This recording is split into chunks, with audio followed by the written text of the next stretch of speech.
Good morning, good afternoon, good evening, wherever in the world you might be joining us from, and welcome to Wise at Work virtual communities. My name is Parneet Pal. I'm the Chief Science Officer at Wisdom Labs, and I'm so happy that you're able to join us today for this very special session on beauty, joy, and resilience in the midst of adversity, the healing power of nature, with our special guest, Mark Coleman. Now, a lot of you have been joining our communities every single Wednesday, and we're so happy because we're building a really vibrant community here online.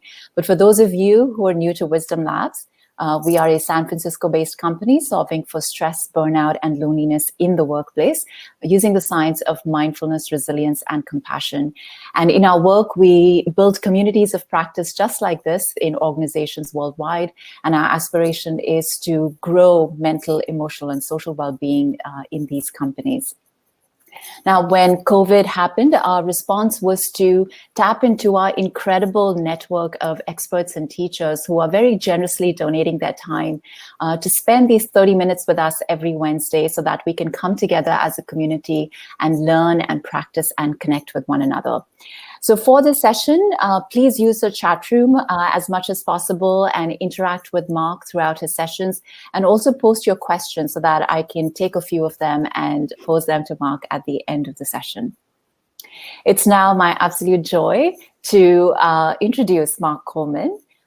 Mark is a world-renowned mindfulness teacher. He's an expert who has been leading meditation retreats worldwide since 1997. He's a senior teacher at the Spirit Rock Meditation Center. He's also the founder of the Mindfulness Institute, where he offers teacher trainings, as well as consulting with many corporations worldwide. And he's the author of several books, including Awake in the Wild, Mindfulness in Nature as a Path of Self-Discovery. And really, this brings together his very dear passion of combining the outdoors with silence and with meditation. Now, I've been following Mark's talks for many years as I started on my journey of meditation and mindfulness. And then in the past couple of years, as I've gotten to know him a little bit better and work with him, I can really vouch for the fact that his presence, just like when you hear his talks online, his presence is so calming. His voice is lyrical. And most of all, I think he has an incredible capacity to translate really complex ideas with great clarity and wisdom. So I'm so grateful, Mark. Thank you so much for spending this time with us. And I'm really looking forward to this session. Great. Thank you, Paneet. Thanks for inviting me.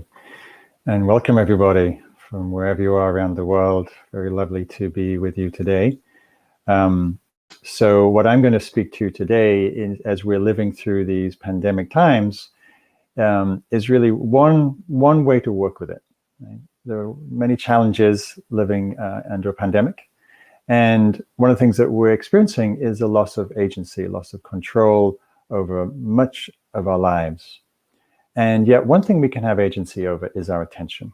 And so I want to explore a particular way how we can attune our attention for our well-being and resilience. There's a quote that I've loved for many years that goes, "Whatever the mind frequently dwells and ponders upon, that becomes the inclination of the mind and the heart." Whatever the mind frequently dwells and ponders upon. So really it's asking us, what do we do with our attention? Where do we incline our mind? What do we focus on? So I'm just going to ask you in the chat box to just write, what do you pay attention to in your life? Like, what pulls your attention, particularly in this time of the pandemic? What's pulling that focus from you? It's often the news, it's often fear or the stresses and the problems, the challenges. So just notice that for yourself. Ask that question. You may write, if you like, in the chat box. And also, what's the impact? What's the impact of you focusing, say, on the news or on fear or on what's wrong? And why this is important is because when we're under stress, as we are in a pandemic, where our nervous systems are activated, the tendency to negativity bias is enhanced, because when we're triggered, when we're under threat, our attention is scanning for what's wrong, for what's a threat, etc. Our survival circuitry is very more heightened. We have a lot of difficult emotions that are arising. And so a lot of that is pulling our attention, right? What's wrong, what's fear, the news, negativity, judgment. And if all we do is give that attention, what happens is we feel stressed, we feel burnt out, we feel drained, we feel bleak. And so it's important to balance our attention, to become mindful of where we're putting our attention. And what I'm going to talk to you today is about inclining your mind and your heart towards joy, towards beauty, towards anything that's uplifting, anything that gladdens and brightens your heart and your mind. Right? And there are many things, many ways to do that. And when we do that, when we start to orient to not just what's wrong and painful and difficult, but also what's beautiful, what's joyful, what's gladdening, then it's a tremendous support for resilience. Right? And so what I'm going to focus on today is how we can use nature and awareness of nature and the natural world around us, which might even just be a plant on your desk or in your living room, if you're living in a high-rise in New York, for example. But most of us, we have some access to the outdoors, even if it's walking down our street.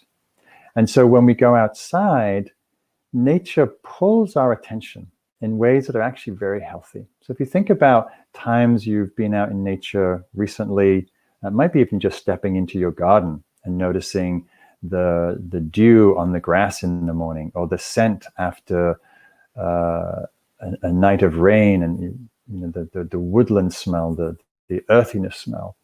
Or maybe you're listening to the sound of birds in the morning, or the sound of cicadas in the evening.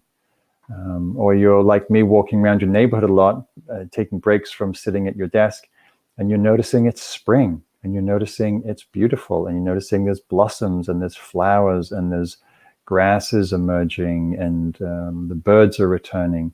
Right? And so when we do that, when we attune to nature practice, as I teach it, it's really a sensory awareness practice. So we're inviting our senses to open to that which is beautiful, that which is inviting of joy. So as you reflect on how and where you may do that, notice and remember the times that you've been in nature, times that you've turned your attention. Maybe it's to the sound of waves, maybe it's to be walking in the local park and enjoying the flowers, or children playing and laughing. And notice how that touches the heart, opens us to delight, to joy. And then when we attune to something beautiful and joyful, our nervous system relaxes, our heart rate goes down, stress level goes down, we start to feel more space and more perspective.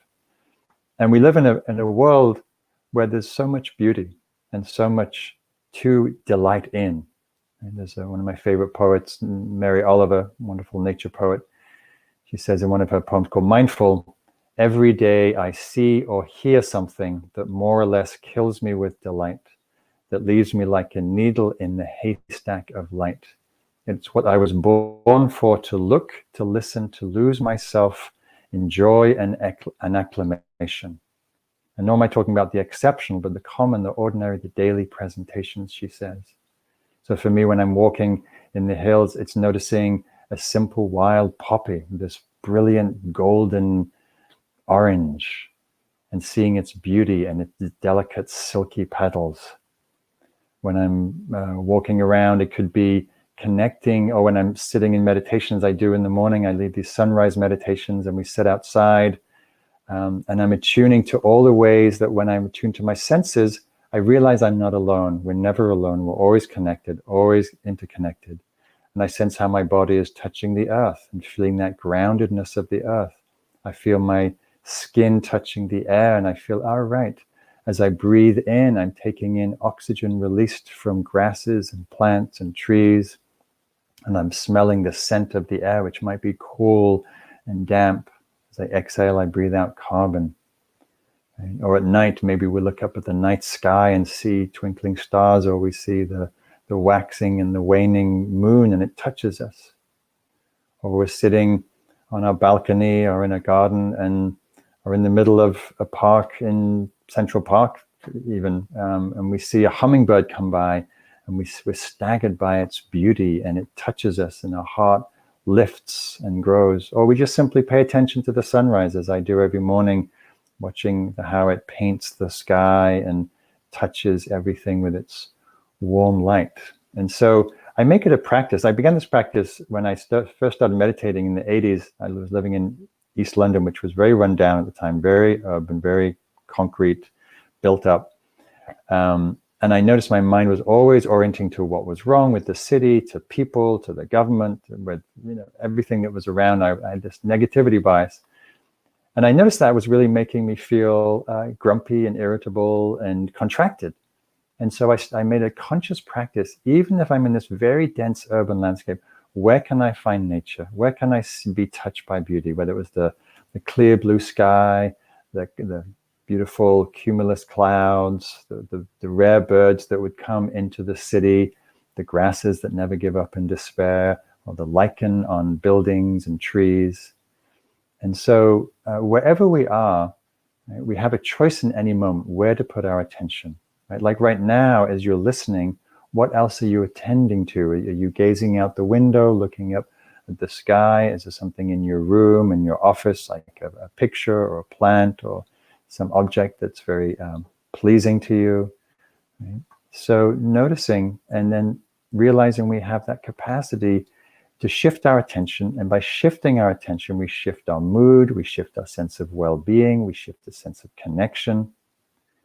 And then also can tap us into a whole array of other qualities. We can perhaps feel mystery. I just planted some zucchini plants, courgettes, as I call it, from England, as we call them in England. And, planting these seeds and these baby plants. And now suddenly they're this beautiful flowering zucchini blossoms, golden yellow, and growing into vegetables. So we can attune to how mysterious life is, how we can have a seed and it grows into an apple tree, and how the sunlight rises every morning, the vastness of the night sky taking us to something bigger than ourselves. Or we can feel a sense of calm. We can feel the groundedness of nature, the trees, the earth, rocks, right? And calm is a very important quality that we can attune to right now. So nature's everywhere. Beauty is possible everywhere, in buildings, in nature, in people, in the flight of birds, in summer storms. And it doesn't have to be grand. You don't have to go to the Grand Canyon. You can notice it on, as I say, I have an orchid on my desk. I look at the oak tree outside my house, which you can see behind me, or gazing at clouds. Right? Inclining your attention in a way that supports you, making sure there's something beautiful and touching, uplifting around you. And it's a practice. We do it just like mindfulness practice. We come back, we notice when our mind's getting negative, focused, irritated, and we come back and we balance. So as we will move into a meditation this morning, whatever time zone you're in, I'll have us incline a little bit to being aware of where we place our attention. So, without further ado, taking a moment to let all these words subside.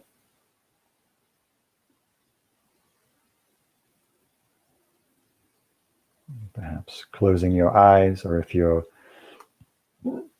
gaze is oriented to outside, perhaps you may rest there, but for the most part, taking a moment to let the body come into stillness,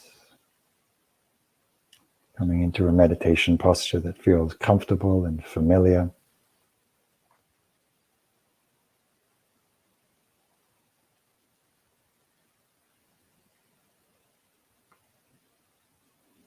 And just notice as you close your eyes or lower your gaze, you turn the attention inwards. Notice if there's anything pleasant or pleasurable about this experience.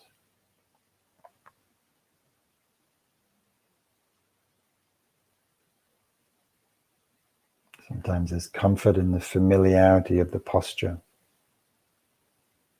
or giving you a gift of meditation where you simply have to be present, do nothing else.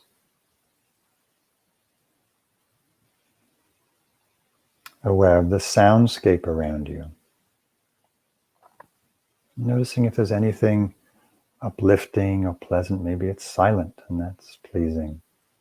or you can hear bird song or rain or wind.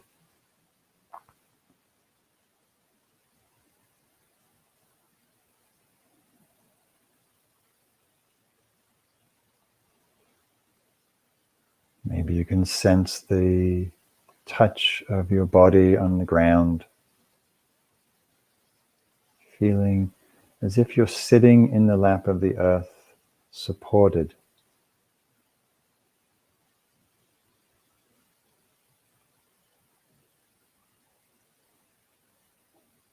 So we're tuning to that which is gladdening, not denying the difficult, the painful, the unpleasant, but really making space, including right now being aware of space. We're surrounded by space. We're mostly space. And noticing if attuning to space creates a sense of spaciousness or ease.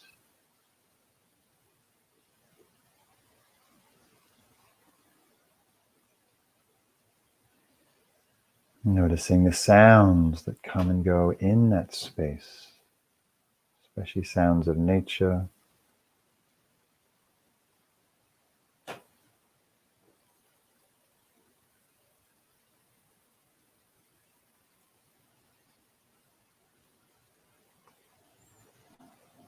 And aware of the simplicity of breath. How the body breathes itself, taking in oxygen released from trees and grasses and plants.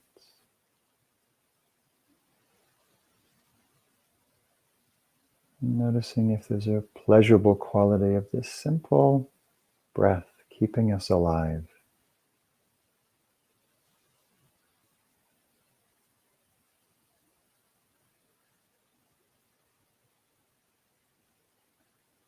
Noticing when you attune to that which you feel appreciation for, like this breath, your lungs, your heart beating,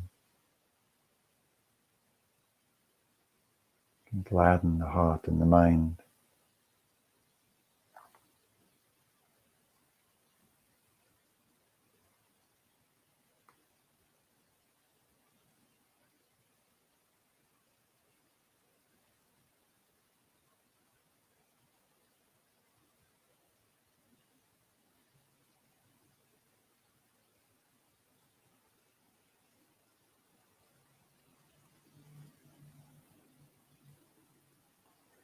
Noticing as you become more present. There's any positive qualities that arise with that, a sense of presence or ease, stillness, calm,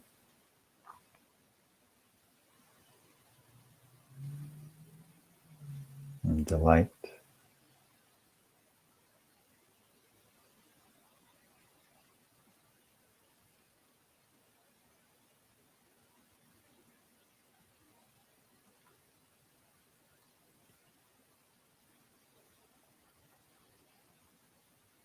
And continuing to notice where there is a sense of ease, joy, pleasantness, calm,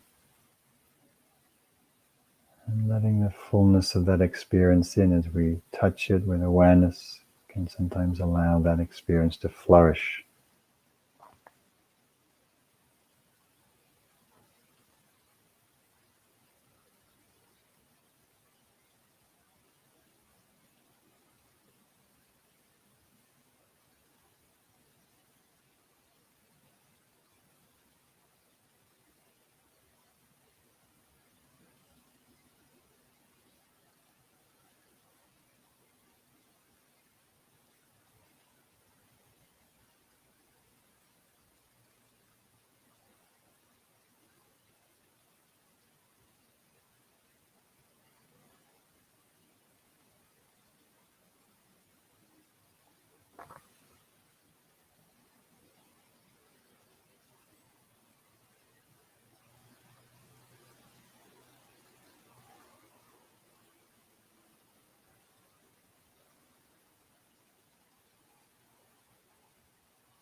Aware of the space between thoughts.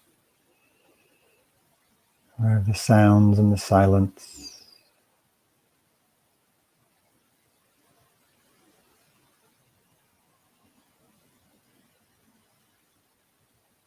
Aware of the calming rhythm and the tides of breath, connecting us with all breathing life, all photosynthesizing life.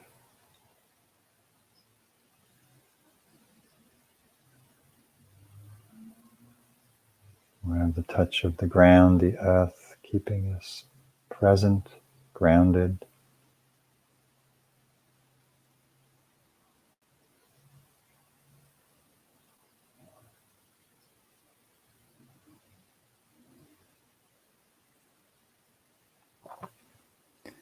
And as you bring this practice to a close, taking a moment just to recollect, sometimes even through imagination, we can touch joy. The last time that you were feeling delight when you were outside, in the woods, by a stream, in the park, in your garden, smelling roses, or the flowering jasmine, or the night sky.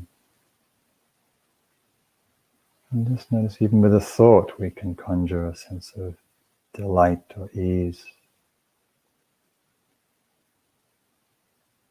And as you end the practice, also opening your eyes and gently looking around, noticing that which touches you, that which gladdens and brightens the mind. Notice how the attention can fixate on what's wrong, what needs changing, fixing, cleaning, whatever. But also noticing what brightens and gladdens the heart and the mind. I just want to share a short poem from Mary Oliver, where I'm talking about nature, and she says, it doesn't have to be the blue iris. It could be weeds in a vacant lot or a few small stones. Just pay attention and patch a few words together, and don't try to make them elaborate. This isn't a contest, but the doorway into thanks, into gratitude. So noticing how easily we can be touched in this way. So I'm going to invite Parneet back, and we'll see if there's a few questions about this. You're welcome to write your experience as you're meditating, what you notice, how it impacts you, turning your attention to that which gladdens the mind. Parneet, hi. Hi. Wow, that was so beautiful, Mark. For me, there were a couple of takeaways. One was just noticing, as mentioned in the poem, it was such a reminder of our interconnectedness to nature. And the second reminder for me was how inclining our mind to what's beautiful is really a practice in neuroplasticity. Mm-hmm. And as we incline our mind towards what's beautiful and joyous, and I could see everyone is posting how they're feeling gratitude and feeling calmer and feeling this peace and serenity. It's really a training, right? Like we can take these small moments throughout the day to train our minds and our brain networks beautifully. So one question I have, Mark, is what advice or what direction might you give those folks who maybe are struggling with coronavirus directly, or maybe they have a loved one who's in the hospital who might be fighting for their life, or who might have just lost a job, and they're finding it just really hard to connect with what's beautiful? Yeah. Well, it's very real, and there's a lot of difficult circumstances happening for people, and so what I didn't have time to say was this is a practice of yes and, right? So yes to the difficulty, the stress, the heartbreak, the loss, the sadness, the fear, the uncertainty, right? Acknowledging that as we do with mindfulness, with care, and also asking when we have the space and time or can remember, and what else is here? Yes, it's true that I'm feeling sad or lost or lonely or fearful. And that's never the entirety of my experience. Right? Maybe we're feeling sad, and then a blue jay lands on our balcony and we see its dazzling blue feathers, or we walk outside because we're sick of being inside and we see the sun bursting through the clouds and it feels like heaven is appearing. And then, or we're sitting quietly at home and we just look out the window and we notice, the moon rising or whatever it is.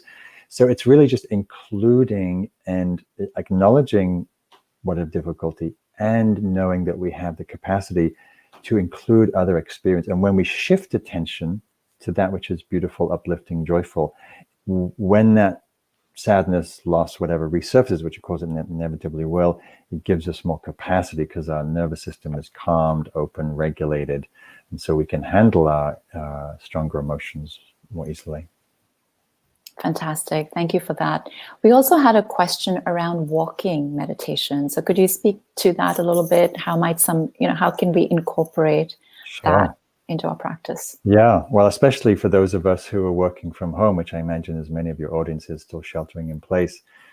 One of the things I've liked about this time is that I see my neighbors, there's a lot of people walking, people need to get out of the home, away from their desk. And so wherever you are, as soon as you step outside, you can, come into your senses, be aware of your skin and the touch of the air. So it's really attuning your attention away from your thoughts, which is mostly what preoccupies us, or judging other people, a common pastime, to just simply noticing what can I see as I'm walking? Can I feel that my feet touching the earth? Can I feel my feet kissing the ground? Can I feel the pleasure of my body moving and the energy moving? And can I notice all the different sensory experiences as I'm walking? So I'm aware of my body, but also aware of sights and aware of the smells and aware of the breeze blowing and aware of colors and the light. And so, of course, many of us walk in nature as the main sort of access point. We don't sit down often. And so, be in your body, be in your senses. And the practice I teach called meandering, where you let your body meander through a landscape, let yourself be allured and pulled by a tree or a rock or a stream or a meadow or wildflower. And so let the walking happen by itself. And again, keep inclining towards beauty and that which is uplifting. Beautiful. I love that. I'm gonna hold on to that meandering as I'm walking and letting the moment take me where it wants to. That was beautiful. Thank you so much, Mark. I see we're coming up on time. So if folks want to get in touch with you, follow your work, what's the best way? Yeah, so mostly just go to my website, markcoleman.org, M-A-R-K, Coleman.org. And I have my schedule on there. I have my information about different things I'm doing, like my sunrise meditation. I teach a nature practice every morning, 7 a.m. Pacific time. My teacher trainings, mindfulness teacher trainings, my online retreats. I'm doing a lot of online programs now. So my books. And so please go to markcoleman.org and everything you need to know is there. Thanks. Fantastic. And Mark also has a beautiful series on the Wise at Work app on the inner critic and how we can deal with those voices in our head, especially as we're navigating challenging times, and many other meditations as well. And so please don't forget to download the Wise at Work app. Remember, you get 90 days free access when you register for any of these sessions. If you have any questions, please don't hesitate to reach out to us at info@wisdomlabs.com. And please do register for our session next week, where we will be talking about resilience through self-compassion with Laurie Cameron. Again, Mark, I just want to extend our heartfelt appreciation and gratitude. This has been so beautiful, such a wonderful reminder. And I think how each one of us is just going to walk away with a little more delight and joy in our hearts today. So thank you so much, Mark. Good. Thank you, Pani. Lovely to be here. Thank you.